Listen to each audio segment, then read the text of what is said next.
இந்த பதிவு. வாங்க கிளாஸ் போவோம். this, these இந்த ரெண்டோட உபயோகத்தை பத்தி தான் நாம இப்ப பார்க்க போறோம். this இது,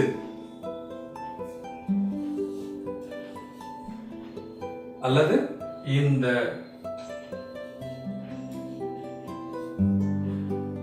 ரெண்டுல ஒரு மீனிங் இடத்துக்கு ஏத்தாப்புல. these இவை. நாம பேசும்போது இதெல்லாம் அப்படின்னு சொல்லுவோம்.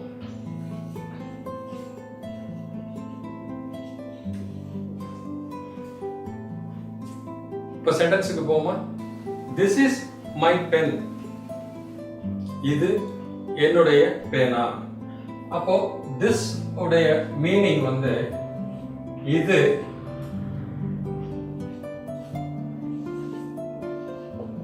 இந்த ரெண்டு மீனிங் வரும்.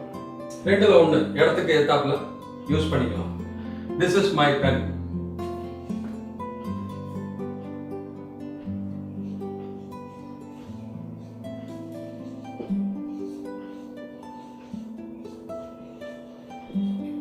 இது உங்க பேனாவா அப்படி கேட்கணும்னா இஸ் முன்னாடி கொண்டு வந்துருங்க.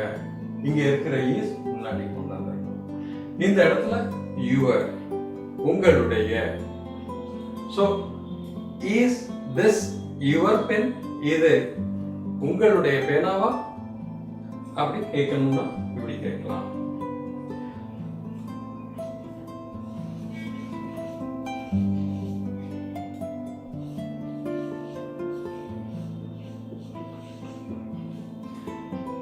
These are our books. இது this ஓட plural. இவை. ஆனா நாம பேசும்போது இதெல்லாம் அப்படித்தான் சொல்லுவோம். இதெல்லாம் எங்களுடைய புத்தகங்கள். பேசும்போது புத்தகங்கள்னு கூட சொல்றது இல்லை, புத்தகம். இதெல்லாம் எங்க புத்தகம் அப்படி சொல்லுவோம். இது உங்க புத்தகமா புத்தகங்களா அப்படி கேட்கணும்னா ஆர் தீஸ் யுவர் புக்ஸ் இப்படி கேளுங்க. Are these your books? இவைகள் எல்லாம் உங்களுடைய புத்தகங்களா? பதில் சொல்லும் போது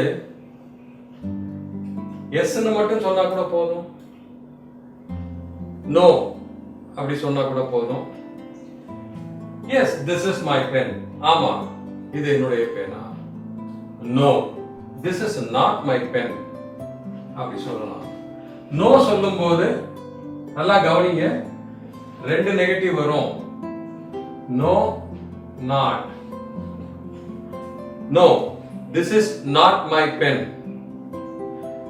no this is not my pen. No, this is not my pen. இந்த இடத்துல ஒரு நெகட்டிவ் வருது, இங்க ஒரு நெகட்டிவ் வருது. இந்த क्वेश्चन கேட்ட பிறகு நாம பதில் சொல்றோம்னா ரெண்டு நெகட்டிவ் வரணும். நீங்களா क्वेश्चन யாரும் கேட்காம சொல்றீங்கன்னா இந்த நோ தேவையில்லை. This is not my pen அப்படி சொல்லலாம். இப்போ இந்த சென்டென்ஸுக்கு क्वेश्चन வந்து ஆர் தீஸ் யுவர் புக்ஸ்? இதுதான் क्वेश्चन. இது எல்லாம் உங்களுடைய புத்தகங்களா?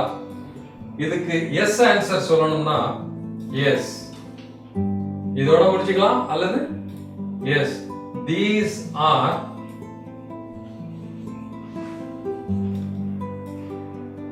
our books.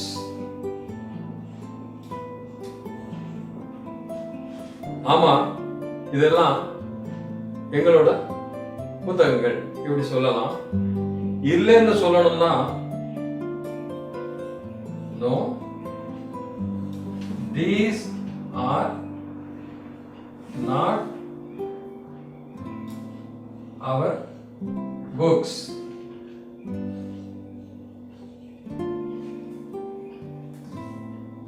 these are not our books. ரெண்டு இடத்துல நெகட்டிவ் வருது, கவனிங்க.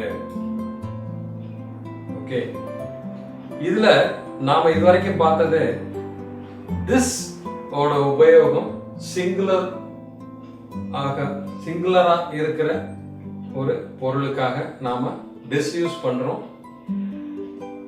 புக்ஸ் புளூரல்ல இருக்கு, அதுக்காக these யூஸ் பண்றோம். நல்லா கவனிங்க. this வரும்போது is வருது, these வரும்போது are வருது.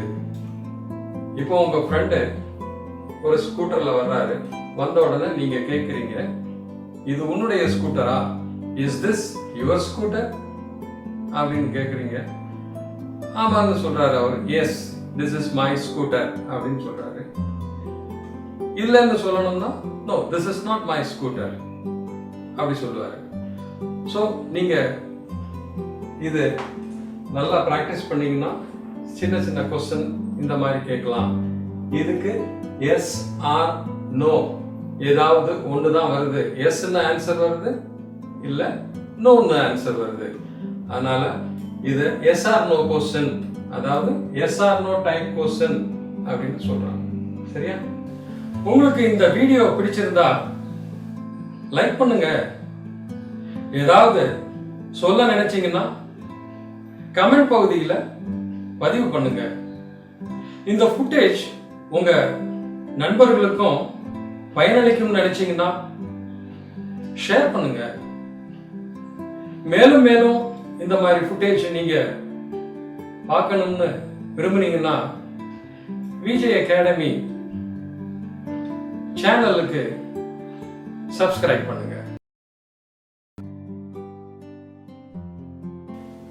This is his laptop. இது அவனுடைய லேப்டாப். சோ இது அவனுடைய லேப்டாப்புக்கு அவனுடையங்கிறதுக்கு ஹிஸ் வருது. இப்போ நாம ரெண்டு கொஸ்டின் கேட்க போறோம். ஃபர்ஸ்ட் கொஸ்டின், இது யாருடைய லேப்டாப்?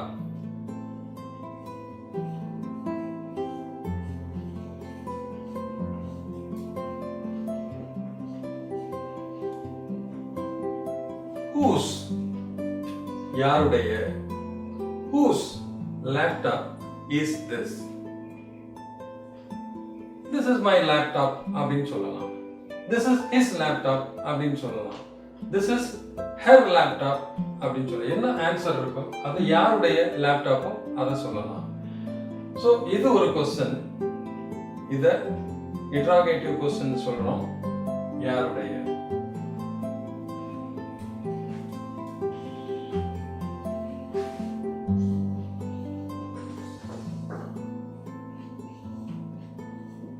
இது அவருடைய லேப்டாப்பா அப்படி கேட்கணும்னா இஸ் முன்னாடி வந்துடணும். Is this his laptop? இது அவருடைய லேப்டாப்பா? இதுக்கு ரெண்டு ஆன்சர் வரும். ஏன்னா இது yes or no type question. எஸ்ன்னு சொன்னா yes this is his laptop அப்படி சொல்லிடலாம்.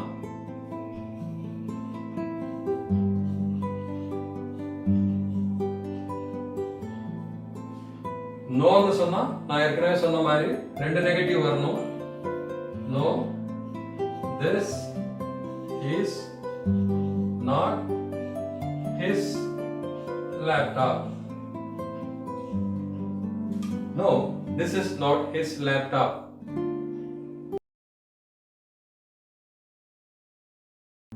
நாம இப்போ கட்டளை வாக்கியங்கள் எப்படி இருக்கும் பார்க்க போறோம். கமாண்ட் இங்கிலீஷ்ல சொல்லலாம். நீ வா. நிறைய பேர் சொல்லுவாங்க யூ கம் அப்படின்னு சொல்லி. யூ சொல்லக்கூடாது. நீ எழுது. இங்கிலீஷ்ல ரைட் மட்டும் சொன்னா போதும். நீ வாங்கு. பை மட்டும் சொன்னா போதும். ஏன்னா யூ ரைட் அப்படின்னா நீ எழுதுகிறாய், யூ பை அப்படின்னா நீ வாங்குகிறாய். அப்படி மாறிடும். எப்பவுமே கமாண்ட் பண்ணும்போது, ஒருத்தரை வேலை சொல்லும் போது நீங்க வெர்புல ஸ்டார்ட் பண்ணுங்க, அது போதும். இதே வந்து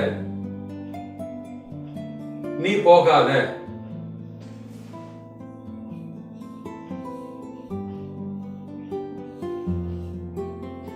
இதுலயும் யூ வரக்கூடாது.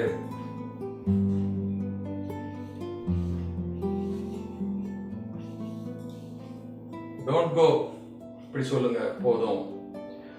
டோன்ட் கம் வராத. டோன்ட் ரைட் எழுதாத.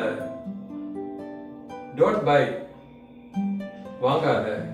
நீ வராத, நீ எழுதாத, நீ வாங்காத. இதுக்கெல்லாம் டோன்ட்னு போட்டு வெர்பு சொன்னா போதும். Don't write, don't by.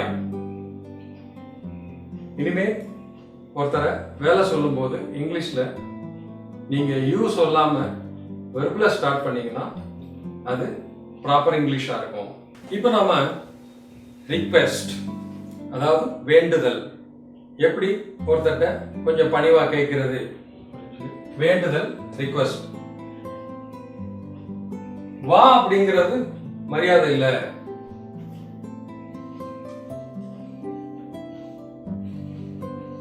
நீங்க வாங்க இதுதான் சொல்லுவோம். நீங்க வாங்க. ப்ளீஸ் கம்னு சொல்லுங்க. நிறைய பேர் சொல்லுவாங்க ப்ளீஸ்னா தயவு செய்து வாங்க அப்படி வச்சுக்கோங்க. நம்ம மரியாதையா நீங்க வாங்க அப்படின்னு தமிழ்ல சொல்லுவோம். இங்கிலீஷ்ல யூ போடாம ப்ளீஸ் கம்னு சொல்லுங்க. நீங்க எழுதுங்க.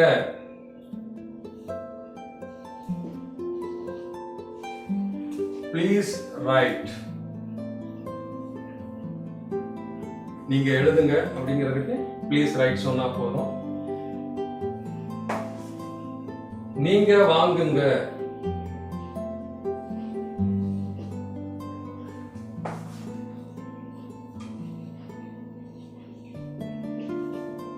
Please buy.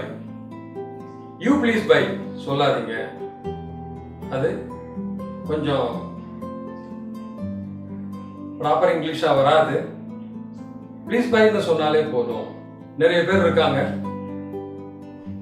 Hey you yourself அப்படின்னு சொல்லிட்டு கொஞ்சம் கேப் விட்டுட்டு கம் ஹியர் அல்லது ப்ளீஸ் கம் இப்படி சொல்லலாம். ஸோ நீங்க ரிக்வெஸ்ட் பண்ணும் போதும் யூ போடாம தமிழ்ல போடுவோம். நீங்க வாங்கன்னு சொல்லுவோம், நீங்க எழுதுங்க, நீங்க சாப்பிடுங்க, நீங்க உட்காருங்க எல்லாம் சொல்லுவோம்.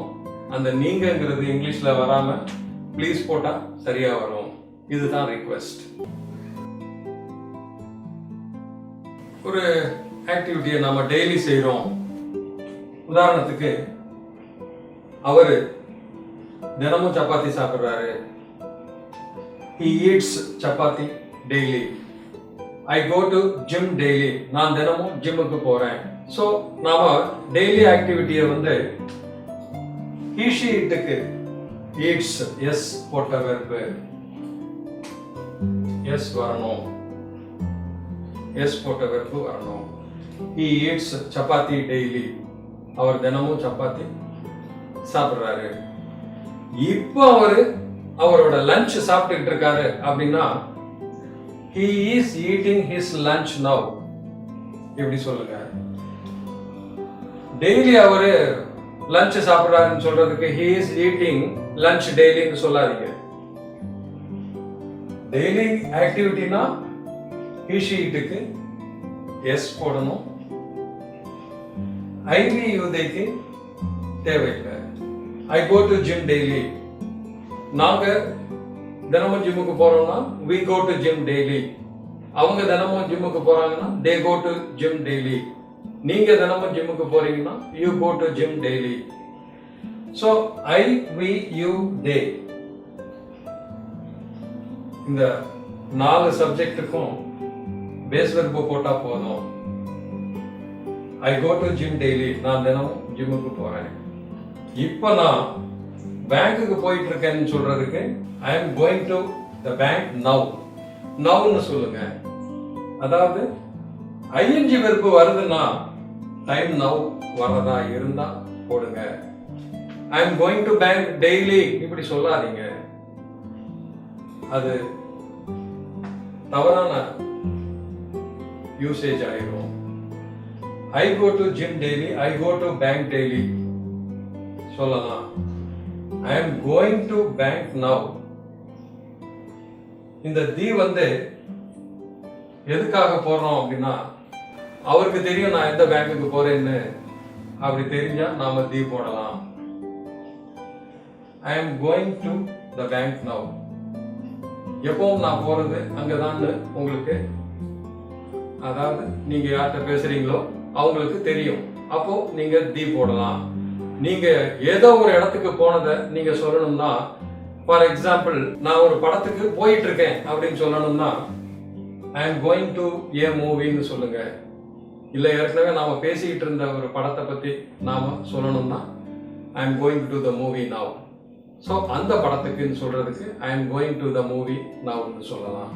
ஸோ டெய்லி நடக்கிற ஒரு செயலுக்கு he, she, it வந்தா எஸ் போட்ட வெர்பு யூஸ் பண்ணுங்க. he eats chapati daily. he is eating his lunch now. இப்போ நாம பேசும்போது ஒரு ஆக்டிவிட்டி நடந்துகிட்டு இருக்குன்னா அந்த ஆக்டிவிட்டியை பத்தி சொல்றதுக்கு நாம நவ் யூஸ் பண்ணும்போது ஐஎன்ஜி வெர்ப் யூஸ் பண்றோம். I go to gym daily, I am going to the bank now. இப்ப செஞ்சுக்கிட்டு இருக்கிற செயல், நான் பேசிட்டு இருக்கும்போது செஞ்சுக்கிட்டு இருக்கிற செயல் ஐஎன்ஜி வெர்ப் வரும்.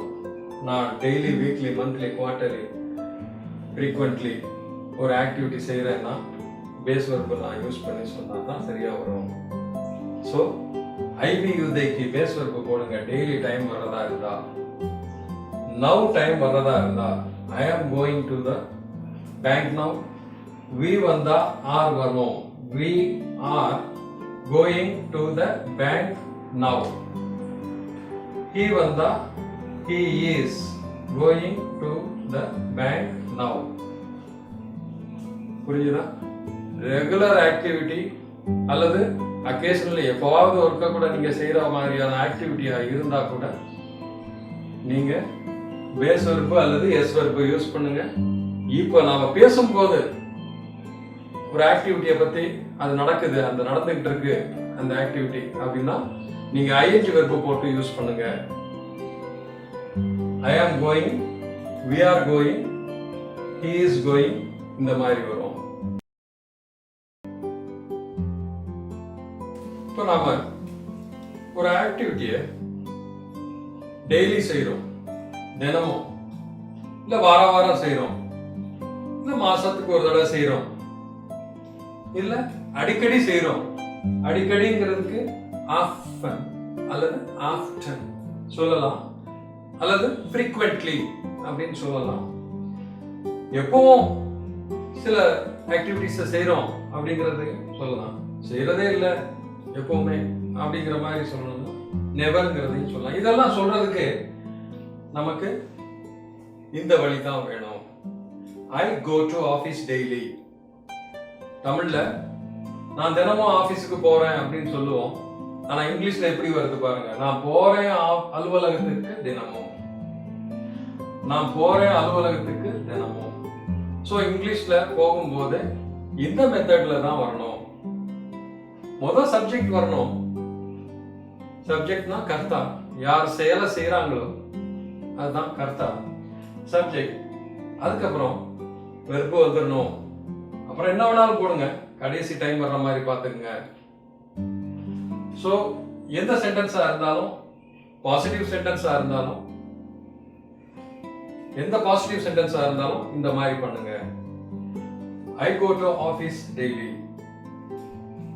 ஐக்கு பதிலா நீங்க we போடலாம், you போடலாம், they போடலாம். we go to office daily. நாங்க தினமும் ஆபீஸ்க்கு போறோம். நீங்க தினமும் ஆபீஸ்க்கு போறீங்க. you go to office daily. அவங்க தினமும் ஆபீஸ்க்கு போறாங்க. they go to office daily. இதே அவர் தினமும் ஆபீஸ்க்கு போறார் அப்படின்னா இப்படி வராது. he goes to office daily. இப்படி வரும். He goes to office daily ன்னு வரும். Heக்கு மட்டும் இல்ல, she, it இப்படி வரும். She goes to office daily. அவள் தினமும் ஆபீஸ்க்கு போறா. It goes to office daily. itனா ஒரு பஸ் வச்சுக்கங்க, ஸ்டாஃப் பஸ்னு வச்சுக்கங்க. It goes to office daily. So இப்படி தான் வரும். இது daily, weekly, monthly, quarterly, half yearly, annually, இந்த மாதிரி டயத்துல ஆஃபன், ஃப்ரீக்வென்ட்லி, ஆல்வேஸ், நெவர், இந்த மாதிரி டைமிங் வரும்போது இந்த நெவர் வந்து நெகட்டிவ் ஃபார்ம். அவர் ஆபீஸுக்கு போறதே இல்லை அப்படின்னு சொல்லணும்னா he never goes to office.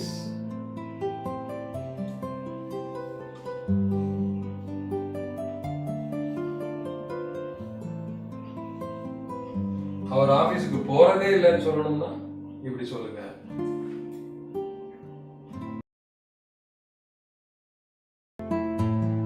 கடந்த காலத்துல ஏதோ ஒண்ணு வாங்கியிருந்தேன், போயிருந்தேன், சொல்லியிருந்தேன், அனுப்பியிருந்தேன், எழுதியிருந்தேன், இந்த மாதிரி சொல்ற சென்டென்சஸ் எல்லாம் நாம இங்கிலீஷ்ல சொல்லும்போது கொஞ்சம் கவனமா இருக்கணும். ஏன்னா நாம தமிழ் மூலமா இங்கிலீஷ் கத்துக்கும் போது தமிழ்ல எந்தெந்த இடத்துல நாம வாங்கியிருந்தேன், போயிருந்தேன் சொல்றோமோ அங்க எல்லாம் ஹேட் போடக்கூடாது. அதெல்லாம் கவனமா இருங்க. இப்போ I went to my grandma's house yesterday. இந்த ஒரு சென்டென்ஸ் நான் சொன்னா நான் என்னுடைய பாட்டி வீட்டுக்கு போனேன், அவ்வளவுதான். ஆனா அடுத்த சென்டென்ஸ் பாருங்க, she gave me some cakes. அவங்க எனக்கு சில கேக்ஸ் கொடுத்தாங்க. இந்த சென்டென்ஸும் சேர்ந்து வருது. இப்படி வரும்போது நாம எப்படி பேசுவோம் தமிழ்ல? சாதாரணமா எங்க பாட்டி வீட்டுக்கு போயிருந்தேன் நேத்து, அவங்க எனக்கு சில கேக்ஸ் கொடுத்தாங்க. சோ போயிருந்தேன், கொடுத்தாங்க. இப்படி சொல்லும் போது போயிருந்தேங்கிறதுக்கு ஹேட் போடுறது தப்பு. இந்த இடத்துல நாம சொல்ற போயிருந்தேன் தமிழ்ல நாம ஆக்சுவலா என்ன சொல்லணும்னா, பாட்டி வீட்டுக்கு போனேன், அவங்க கேக் கொடுத்தாங்க, இப்படிதான் பேசணும். ஆனா நாம போயிருந்தேன், கொடுத்தாங்க, இப்படி பேசுறதுனால சோ நம்ம ஆக்சுவலா தமிழ்ல இருந்து இங்கிலீஷ்ல டிரான்ஸ்லேட் பண்ற மாதிரி நம்ம மைண்ட் போகும்போது இங்க ஹேட் போட்டுறோம், போடக்கூடாது. ஆனா நாம் அங்க போய் சேர்றதுக்கு முன்னாடி எங்க மாமா வெளியில போயிருந்தார், இப்படி ரெண்டு ஆக்டிவிட்டி வரும்போது ஹேட் போடுங்க. சோ ஹேட் நீங்க போடுறீங்கன்னா ஒன்னு பிஃபோர் வரணும் அல்லது வென் வரணும். நான் போய் சேர்றப்போ எங்க மாமா போயிருந்தாரு வெளியில. நான் போய் சேர்றது, அங்க போய் சேர்றதுக்கு முன்னாடி எங்க மாமா வெளியில போயிருந்தாரு. மழை வர்றதுக்கு முன்னாடி நான் வீட்டுக்கு போய் சேர்ந்திருந்தேன். I had reached my home before the rain started. இப்படியான ரெண்டு ஆக்டிவிட்டி உள்ள சென்டென்ஸுக்கு மட்டும் நீங்க had போட்டீங்கன்னா நல்லா இருக்கும். இது கடந்த காலத்துல முடிந்து விட்ட ஒரு செயல், எதுக்கு முன்னால முடிஞ்சது, எந்த சமயத்துல முடிஞ்சது அப்படிங்கிற மாதிரி ஒரு சிச்சுவேஷன்ல தான் had யூஸ் பண்றோம். தவிர ஹேடோட யூஸ் வேற எல்லாம் நிறைய இருக்கு. இப்போ எதிர்காலத்துல நாம ஒரு ஆக்டிவிட்டியை செய்ய போறோம் அப்படிங்கறத சொல்றதுக்கு 4 வழிகள் இருக்கு. நாம பேசும்போது எந்த அளவுக்கு முக்கியத்துவமோ அதுக்கேற்ற மாதிரி நாம பேசுறோம். கண்டிப்பா நாம இந்த ஆக்டிவிட்டியை செய்வோம் அப்படின்னு அடுத்தவங்களை, அதாவது நாம பேசுறத கேட்கிறவங்களை நம்ப வைக்கணும்னா ஃபர்ஸ்ட் 2 சென்டென்சஸ் இருக்கு. I go to Delhi next week. நான் அடுத்த வாரம் டெல்லிக்கு போறேன், இப்படி சொல்லலாம். இதே வந்து I am going to Delhi next week னு சொல்லலாம். சோ இது ரெண்டுமே கன்ஃபார்ம்டா நடக்கும்னு உங்களுக்கு தெரிஞ்சா நீங்க இப்படி சொல்லலாம். டிக்கெட் எடுத்தாச்சு, ஆபீஸ்ல லீவ் கேட்டாச்சு, பேக் பண்ணியாச்சு, எல்லாம் ரெடி. போக வேண்டியது மட்டும்தான் பாக்கி அப்படின்னா இந்த ரெண்டு சென்டென்ஸ்ல ஏதாவது ஒண்ணு சொல்லுங்க. ஐக்கு பதிலா he வந்தா goes வந்துரும், ஞாபகம் வச்சுங்க. he goes to Delhi next week அப்படி வரும். he is going to Delhi next week அப்படி வரும். இது கன்ஃபார்மா நடக்கும்னு அர்த்தம். ஃபார் எக்ஸாம்பிள் உங்க ஏரியாவில் ஒரு அடுத்த நாளைக்கு, அதாவது நாளைக்கு வந்து பிரதமர் வர போறாரு அப்படின்னா அந்த கட்சிக்காரங்க ஆட்டோவில் ஸ்பீக்கரை செட் பண்ணிக்கிட்டு நாளை பிரதமர் நம்முடைய பகுதிக்கு வருகிறார்னு தான் சொல்லுவாங்க, வருவார்னு சொல்ல மாட்டாங்க. வருவார்னு சொல்லணும்னா he will come, they will come, அவங்க வருவாங்க இப்படி சொல்லலாம். அது நம்ப மாட்டாங்க. வருகிறார்னு சொன்னா தான் நம்புவாங்க. அதனாலதான் நான் இதை யூஸ் பண்ணணும்னு சொல்றேன். இப்போ கன்ஃபார்மா நடக்கும்னு தெரிஞ்சா இந்த ஃபார்ம் யூஸ் பண்ணுங்க. I will meet him tomorrow, நான் அவரை நாளைக்கு சந்திப்பேன் அப்படின்னா இதை கேட்கிறவங்க வந்து 100% நம்ப மாட்டாங்க. சரின்னு சொல்லுவாங்க, ஆனா நம்பிக்கை வராது. நான் அவரை நாளைக்கு சந்திக்கிறேன் அப்படின்னு சொன்னா தான் அவங்க நம்புவாங்க. சோ இது வந்து இன்டெஃபினிட் ஃபியூச்சர்னு சொல்லலாம். நான் அவரை சந்திக்க போறேன் நாளைக்கு அப்படின்னா I am going to meet him.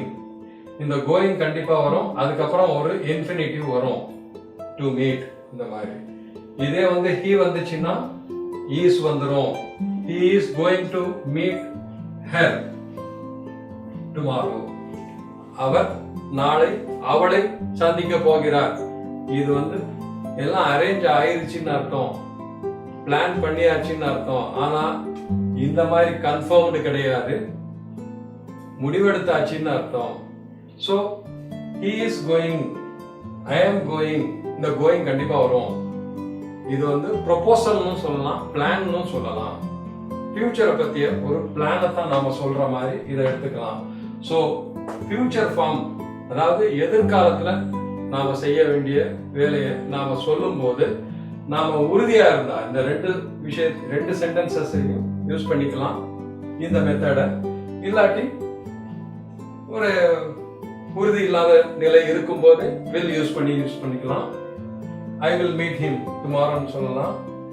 நான் அவரை சந்திக்க போறேன் அப்படிங்கிற ஒரு திட்டம் என்கிட்ட இருக்கு அப்படிங்கறத சொல்றதுக்கு I am going to meet him இப்படி சொல்லலாம். இப்போ நம்ம ஒரு வேலையை செஞ்சிட்டு இருக்கோம் அப்படின்னா I am working in my office now. இப்போ நான் ஆபீஸ்ல வேலை பார்த்துக்கிட்டு இருக்கேன் அப்படின்னா I am working சொல்லலாம். இதே வந்து மார்ச் 2015ல இருந்து நான் என்னுடைய ஆபீஸ்ல வேலை பார்த்துக்கிட்டு இருக்கேன் அப்படின்னு சொல்லணும்னா am போடக்கூடாது, have been வந்துடும். I have been working in my office since March 2015 சொல்லலாம், அல்லது from March 2015 சொல்லலாம். நான் கடந்த 2 வருஷமா என்னோட ஆபீஸ்ல வேலை பார்த்துக்கிட்டு இருக்கேன் அப்படின்னா I have been working in my office for past 2 years இப்படி சொல்லணும். Next, he is selling vegetables now. அவர் இப்போ காய்கறிகளை வித்துக்கிட்டு இருக்காரு அப்படிங்கறது he is selling vegetables now அப்படின்னு சொல்லலாம். மே மாசத்துல இருந்து 2017 மே மாசத்துல இருந்து அவரு காய்கறிகளை வித்துக்கிட்டு இருக்காரு அப்படின்னா he has been selling vegetables from May 2017 சொல்லலாம். இல்ல கடந்த 3 மாதங்களாக அவர் வெஜிடபிள்ஸ், அதாவது காய்கறிகளை வித்துக்கிட்டு இருக்கிறாரு அப்படின்னு சொல்லணும்னா he has been selling vegetables for past 3 months இப்படி சொல்லுங்க. so he, she, it is வரும். he, she, it has been வரும். he has been, she has been, it has been.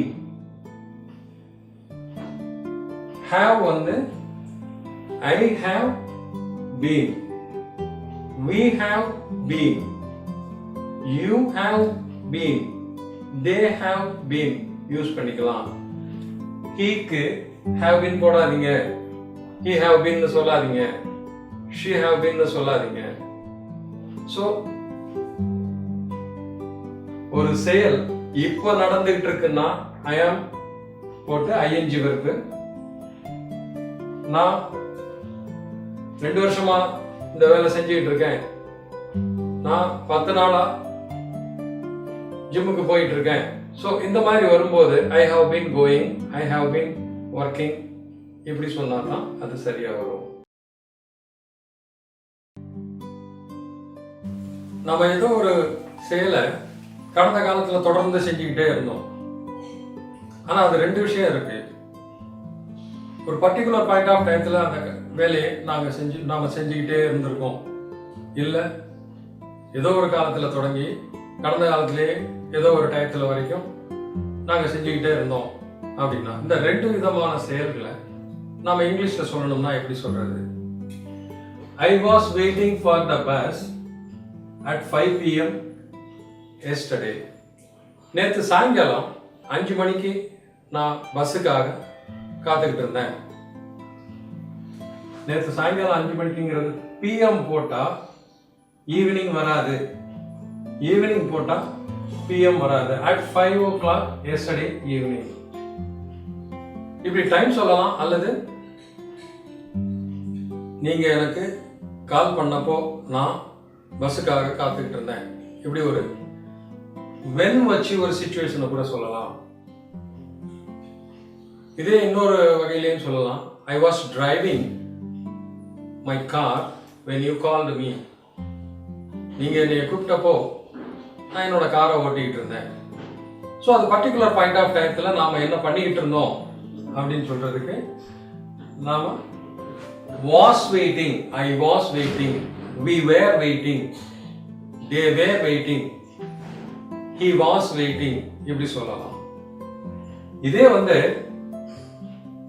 சாயங்காலம் நேத்து 5 மணி வரைக்கும் நான் பஸ்ஸுக்காக வெயிட் பண்ணிட்டு இருந்தேன் அப்படின்னா ஏதோ ஒரு டயத்துல ஆக்ஷன் ஸ்டார்ட் ஆயிருக்குன்னு அர்த்தம். 4 மணில இருந்தோ இல்ல 5 மணி வரைக்கும். ஸோ 4 மணில இருந்து 5 மணி வரைக்கும் நேற்று சாயங்காலம் நான் வெயிட் பண்ணிக்கிட்டே இருந்தேன் பஸ்ஸுக்காக அப்படின்னு சொல்லும்போது வாஸ் வராது, had been வரும். I had been waiting for the bus till 5 p.m. yesterday. முடிகிற டைம் வரைக்கும் சொல்லலாம். இல்ல ஆரம்பிச்ச டயத்துல இருந்து முடிஞ்ச டைம் வரைக்கும் from 4 p.m. to 5 p.m. yesterday அப்படின்னு சொல்லலாம். ஸோ இப்படி particular point of time in பாஸ்டுக்கு வாஸ் அல்லது வேர் போடுங்க. நீங்க பேசுறது ரொம்ப பர்ஃபெக்டா இருக்கும். இதே ஒரு டியூரேஷன், ஒரு காலகட்டம் 4 மணில இருந்து 5 மணி வரைக்கும்.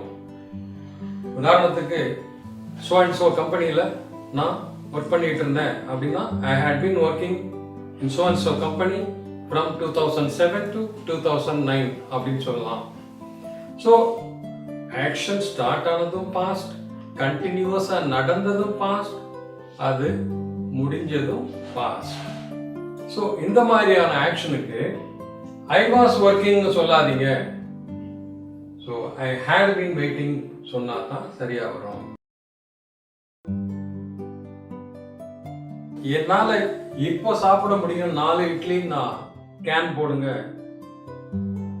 உங்களால 4 இட்லி சாப்பிட முடியுமா? Can you eat 4 இட்லிஸ்னு கேளுங்க. Can you eat 4 idlis? Can you run faster? வேகமா உங்களால ஓட முடியுமா? சோ இப்படி கேக்குறதுக்கு can யூஸ் பண்ணுங்க. Can I borrow your cell phone to make a call? உங்களுடைய மொபைல் போனை ஒரு கால் பண்றதுக்காக கடனுக்கு எடுத்துக்கலாமா அப்படின்னு கேட்கும் போது கேன் யூஸ் பண்ணாதீங்க, மே யூஸ் பண்ணுங்க அல்லது ஷால் யூஸ் பண்ணுங்க. பொலைட்டா இருக்கும். Shall I borrow your cell phone to make a call? ஒரு போன் பண்றதுக்கு உங்க போனை நான் கடனுக்கு எடுத்துக்கலாமா அப்படின்னு கேட்கறதுக்கு மே அல்லது ஷால் யூஸ் பண்ணுங்க, கேன் யூஸ் பண்ணாதீங்க. இன்ஃபார்மல் யூசேஜ் ஆகும். Yes, you can take. Permission கொடுக்கறதுக்கும் நாம கேன் யூஸ் பண்றோம். ஓகே, நீ எடுத்துக்கலாம், சரி நீ போலாம். ஸோ இந்த மாதிரி சொல்றதுக்கு, பெர்மிஷன் கொடுக்கறதுக்கு நாம கேன் யூஸ் பண்றோம். கேனோட யூசேஜும் குட்டோட யூசேஜும் நல்லா கவனமா பார்த்துக்குங்க. குட்டோட யூசேஜ் 5 வகையான யூசேஜ், கேன் வந்து ஒரு 3 வகையான யூசேஜ்ல நாம யூஸ் பண்றோம். கவனமா பண்ணுங்க. இப்போ ஒரு செயலை என்னால செய்ய முடியும், உங்களால செய்ய முடியும், நம்மால செய்ய முடியும், அவனால செய்ய முடியும், அவளால செய்ய முடியும், அதால செய்ய முடியும், அவங்களால செய்ய முடியும், எல்லாத்துக்குமே கேன் யூஸ் பண்ணலாம். I can eat, I can do, I can run fast. So என்ன செய்ய முடியும், இப்போ உங்களால என்ன செய்ய முடியுமோ அதை நாம கேன் வச்சு சொல்லலாம். இப்போ என்னால 4 இட்லி சாப்பிட முடியும். I can eat 4 idlis now. So இங்க முடியும் அப்படிங்கிற ஒரு மீனிங்ல கேன் யூஸ் பண்றோம். என்னால முடியும். 10 வருஷத்துக்கு முன்னாடி என்னால 7 இட்லி சாப்பிட முடிஞ்சது. கடந்த காலத்துல செய்ய முடிந்தது. சோ இப்போ செய்ய முடிகிறது, 4 இட்லி சாப்பிட முடியுது. கடந்த காலத்துல செய்ய முடிஞ்சதை நாம் could வச்சு சொல்லலாம்.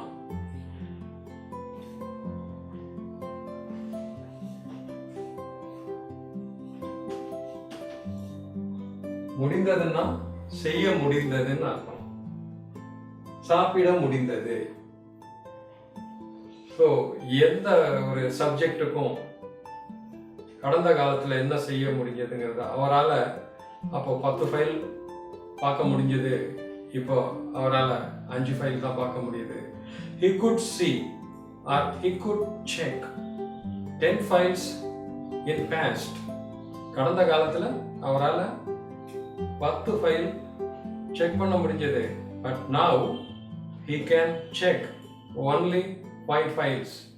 ஸோ இப்போ என்ன செய்ய முடியுது அதை சொல்லும்போது கேன், அப்போ என்ன செய்ய முடிஞ்சிச்சு அப்படின்னு சொல்லும்போது could.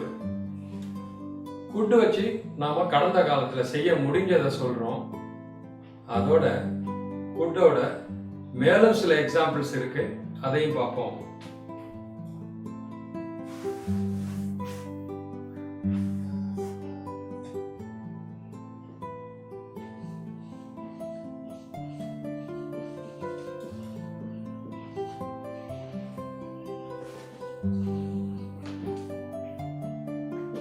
நீங்க ஒரு கார் வாங்கலாமே, இப்படி ஒரு ஆலோசனையை சொல்றதுக்கு could யூஸ் பண்ணலாம். You could buy a car. எப்படி சொல்றோம்?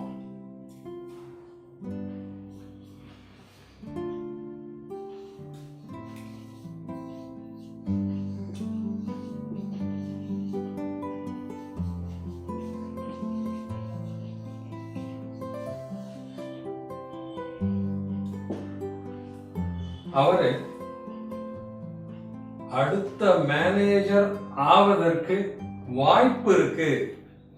சோ இங்க could buyங்கிறது வாங்கலாமே அப்படின்னு நாம ஒரு சஜஷன் கொடுக்கிறோம், ஆலோசனை சொல்றோம். இந்த இடத்துல could வந்து he could become the next manager னு சொல்லும்போது வாய்ப்பு இருக்கு.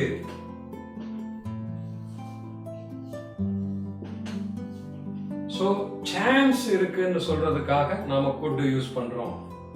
சோ couldோட யூசேஜ் இப்படியும் வருது, கவனமா இருங்க. இது அடுத்தவங்களுக்கு வாய்ப்பு இருக்கு அப்படின்னு சொல்றதுக்கு நாம யூஸ் பண்ணிக்கலாம். couldோட யூசேஜ் இன்னும் இருக்கு, பார்த்துக்கலாம்.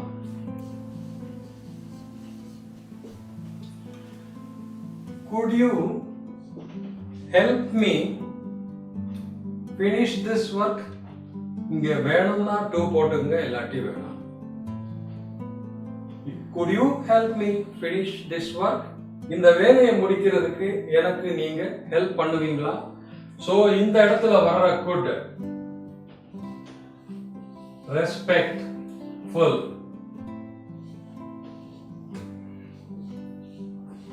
polite ரெண்டுமே உள்ளதுதான் இந்த could. இதுல பத்தாக்குறைக்கு இந்த இடத்துல ப்ளீஸ் வேற சேர்த்துக்கிடுவாங்க. could you pleaseன்னு. இதை விட டாப்பா ரிக்வெஸ்ட் பண்ண முடியாது. ஸோ could வச்சு இப்படியும் யூஸ் பண்ணலாம். நேத்து ஒரு மீட்டிங் நடந்துச்சு, நீங்க ஏன் வரல? நேத்து ஒரு மீட்டிங் நடந்துச்சு, நீங்க ஏன் வரல? இப்படி கேட்கறது ஒண்ணு. நேத்து நீங்க மீட்டிங்க்கு வந்திருக்கலாமே அப்படின்னு கேட்கறது ஒண்ணு. You could have. ஆக்சுவலா மீட்டிங்னு சொல்றதை விட கான்ஃபரன்ஸ்னு சொல்லுங்க, நல்லா இருக்கும். Conference. You could have come to the conference yesterday. நீங்க நேத்து மீட்டிங்க்கு வந்திருக்கலாமே, நீங்க நேத்து மாநாட்டுக்கு வந்திருக்கலாமே. You could have come to the conference yesterday. You could have asked him. நீங்க அவர்கிட்ட கேள்வி கேட்டிருக்கலாமே, செய்யாத ஒரு விஷயத்தை செஞ்சிருக்கலாமேன்னு சொல்றதுக்காக could have யூஸ் பண்றோம். ஓகே, நீங்க போகணும், நான் போக வேண்டிய தேவை இருக்கு. சோ இந்த மாதிரி சொல்றதுக்கு ஃபர்ஸ்ட் தேவை இருக்குன்னு சொல்லும் போது want சொல்லுங்க. I want to go there. I want to go there. You should go there ன்னு சொல்லும்போது நீங்க அங்க போகணும், போக வேண்டும், அது உங்களோட கடமைன்னு சொல்றதுக்கு நாம should யூஸ் பண்ணலாம். தேவை இருக்குன்னு சொல்லும்போது I want to go there ன்னு சொல்லுங்க. You have to go there ன்னு சொல்லும்போது நாம சேஃபா இருப்போம். அதாவது பெரியவங்களுக்கு கூட சொல்லலாம் you have to go there. ஒரு மரியாதை கொடுக்கணும் அப்படின்னு சொல்லும்போது நாம you should go ன்னு சொல்றதா இல்ல you must ன்னு சொல்றதா, அது சொன்னா ரொம்பவே கண்டிப்பா போகணும்னு சொல்ற மாதிரி ஆகுமே அப்படின்னு நினைக்கிறப்போ நீங்க சேஃபா இருப்பீங்க. இதை யூஸ் பண்ணா you have to go there.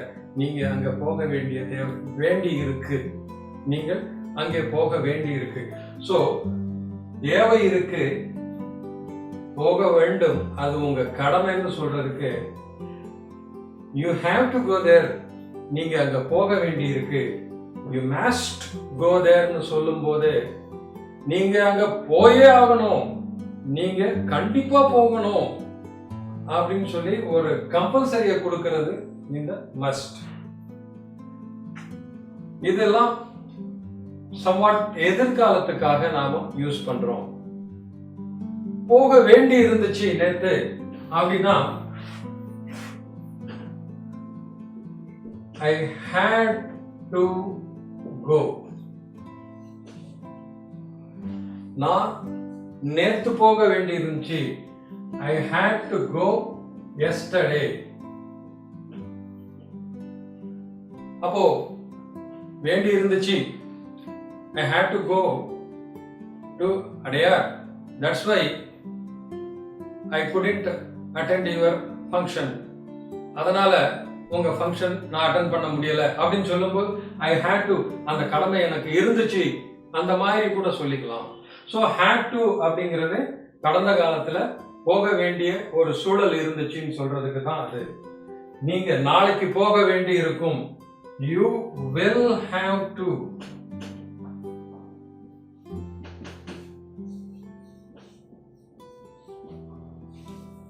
Go there tomorrow.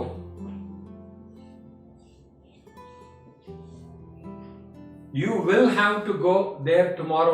நாளைக்கு நீங்க அங்க போக வேண்டி இருக்கும் அப்படின்னு இப்பவே சொல்லி வச்சிருக்கிறது. சோ இது எதிர்காலத்துக்கு, இது கடந்த காலத்துக்கு நாம யூஸ் பண்ணிக்கலாம். நல்லா பாத்துங்க. have to, has to ரெண்டுமே பிரசன்ட்ல நாம நியர் ஃபியூச்சருக்கோ இல்ல ஃபியூச்சருக்கோ யூஸ் பண்ணிக்கலாம். கிளியர் ஃபியூச்சருக்கு போக வேண்டி இருக்கும் அப்படின்னு சொல்லும்போது will have to யூஸ் பண்ணிக்கலாம். போக வேண்டி இருந்ததுன்னு சொல்லும்போது கடந்த காலத்துல செய்ய வேண்டி இருந்துச்சு, அந்த ஒரு சூழ்நிலை இருந்துச்சு அப்படின்னு சொல்றதுக்காக யூஸ் பண்ணிக்கலாம். நம்ம ஏற்கனவே பார்த்தோம், நாளைக்கு நான் அவரை மீட் பண்ணுவேன்னா I will meet him tomorrow. இது எதிர்காலத்தை பத்தி ஒரு சென்டென்ஸ் வில் போட்டு யூஸ் பண்றோம். ஆனா கடந்த வருஷம் ஒவ்வொரு ஞாயிற்றுக்கிழமையும் ஸ்விம்மிங் பூலுக்கு நான் போவேன். நாளைக்கு நான் ஸ்விம்மிங் பூலுக்கு போவேன்னு சொன்னா ஐ வில் கோ. கடந்த காலத்துல ஒவ்வொரு சண்டேயும் நான் ஸ்விம்மிங் பூலுக்கு போவேன், அப்ப போவேன்னு சொல்லி கடந்த காலத்துல போவேன்னு சொல்றதுக்கு would யூஸ் பண்ணுங்க. இத ரெண்டு வகையில சொல்லலாம். I would goன்னு சொல்ற மாதிரி I used to go. I used to go to swimming pool every Sunday last year. போன வருஷம் ஒவ்வொரு ஞாயிற்றுக்கிழமையும் நான் நீச்சல் குளத்துக்கு போறது வழக்கமா இருந்தது. ஒரு கடந்த கால பழக்க வழக்கத்தை நாம used to வச்சு சொல்லலாம். எப்படி பார்த்தாலும் ரெண்டுமே பாஸ்ட் ஹேபிட், கடந்த கால பழக்க வழக்கம் தான். சொல்ற விதம் வேற. would யூஸ் பண்ணி சொன்னா போவேன், அப்போ ஒவ்வொரு ஞாயிற்றுக்கிழமையும் நான் ஸ்விம்மிங் பூலுக்கு போவேன். இப்படி சொல்லும் போது would போறது வழக்கமா இருந்துச்சு அப்படின்னு சொல்லும் போது used to யூஸ் பண்ணுங்க. இது பாஸ்ட் ஹேபிட். இப்போ